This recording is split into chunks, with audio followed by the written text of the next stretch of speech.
Welcome, everyone. So I'm Geoff Anders from Leverage Research. My co-organizers, we have Adam Marblestone and Jose Luis Ricon from the unofficial Adam and Jose Scientific Road Mapping Consortium. And we have Larissa Hesketh-Rowe, also from Leverage Research. So the last decade, we've seen a couple different narratives about technological progress and about scientific progress. On one hand, you have the narrative of singularity, where things are just going faster and faster, and soon we're not even going to be able to tell what's happening anymore. On the other hand, you have the narrative of stagnation, where apart from lots of advances in information technology, we're really not making much progress at all. Well, so I was hanging out on Twitter, and I saw there was a guy posting some interesting, smart things about science. This is Jose. So I sent him a message and said, hey, let's, you want to talk about science and et cetera? And Jose, this was in December, Jose basically just outlined the thing I just said about stagnation and singularity, and we agreed that really the thing we should be trying to do is figure out how much progress is actually being made in each of the different areas, and then figure out how we can push things forward. And so I came back to Jose with the proposal that we do a workshop devoted to this topic. And this sort of dovetails nicely with our work at Leverage Research. We're currently studying the history of science because we believe that there are lessons that can be drawn from the history of successful sciences that could help us make progress, especially with nascent or struggling fields today. And so while that doesn't sort of cover all of sort of science and technology, I mean, actually our sort of goals are larger. I mean, you know, we are interested in finding any place really where advancing science and technology could be helpful, looking for the points of highest leverage, hence the name. And so this really seemed like a sort of perfect opportunity. And then it turned out that Jose had an interest in scientific road mapping. He suggested that we bring in Adam Marblestone, also an interest in scientific road mapping. And that's, you know, not exactly the same thing as identifying bottlenecks. So with scientific road mapping, you're essentially trying to create a sequence of points that you go through in the process of developing some science or technology. It's nevertheless very closely related to this idea of figuring out, well, how much progress is really being made? What are the bottlenecks? How can we defeat those? So we got to thinking, all right, well, if we were going to do a workshop like this, then well, who should attend? It seemed like the sort of thinking about the bottlenecks in the different fields calls for a sort of, I mean, it's complicated. It's a bunch of different attributes. I mean, you need the people, I mean, analyzing an entire field or even subfield, it's an abstract activity.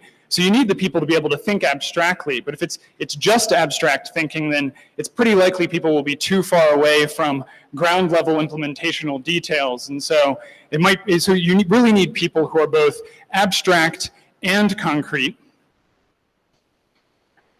And then when you think about what the bottlenecks are in different areas, I mean, in some cases, maybe it's just, you know, a technical bottleneck. And there aren't really any social or institutional factors involved. But there's sort of a selection effect where, you know, you think if it's just technical, then maybe it's more likely we'd actually have solved it. So really we expected that the bottlenecks in a lot of cases would involve some mixture of technical barriers and social and institutional barriers. And in thinking about those, it's sort of two very different modes of thought. It's like you need to be able to think about the actual object level thing that you're studying, but you also need to think about the people and think about the institutions. And then since we were going to do a bunch of bottleneck analyses sort of all together, it also seemed like you wanted people who were a bit more generalist. Like you don't need to be a total, complete generalist. That's certainly very hard nowadays. But it seemed like you'd want people who at least were very interested in thinking about a whole bunch of different areas. We made a list of those people who we knew, and here you are. Welcome. The next question is, okay, well, what areas should we look at? Right? I mean, the idea of identifying bottlenecks, like ostensibly you could look at really any area. And so partially we picked based on people who we knew or things we were working on, people who we knew were working on things like this.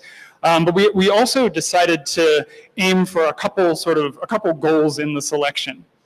One thing was I wanted to avoid sort of the most maybe political areas, and that's, in some way doing an analysis of the bottlenecks in an area may end up being sort of inherently political, because you're frequently talking about why a whole lot of people aren't making progress on something where they're supposed to be making progress and frequently are saying that they are.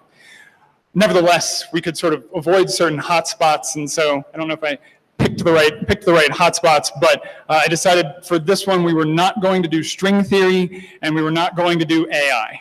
It seems to be working out so far. But so then there's a question of, well, which ones should we do?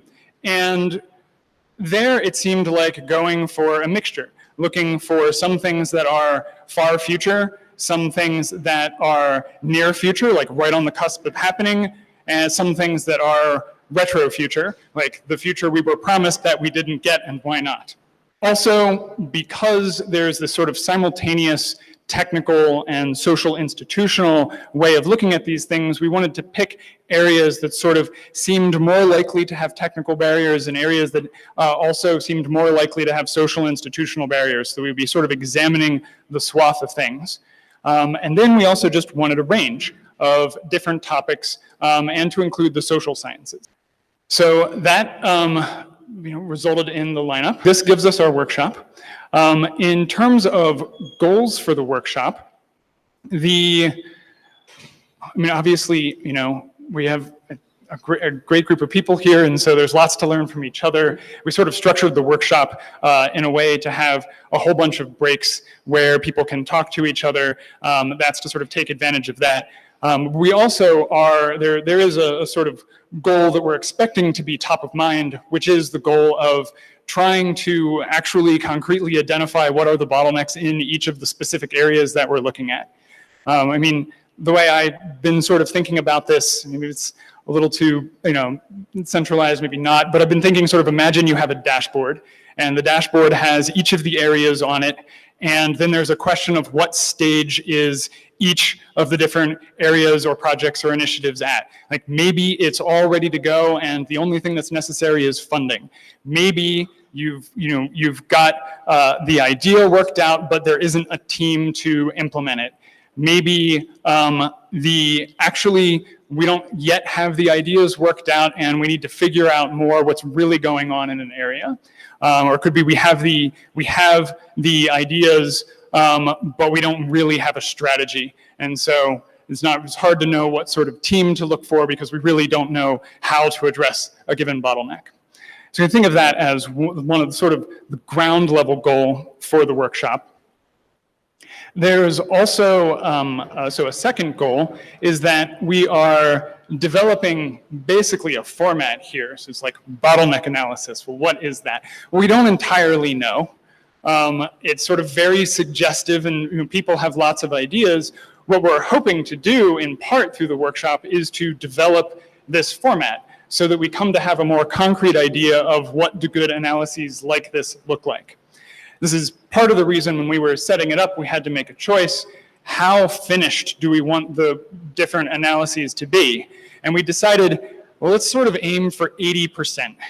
Okay, we don't know how hard it is to push the things all the way to 100%, and also we don't know how to think about this area in general. So let's go for 80%, and then it's part of the goal of the workshop to sort of try to push things closer to us actually understanding what's going on.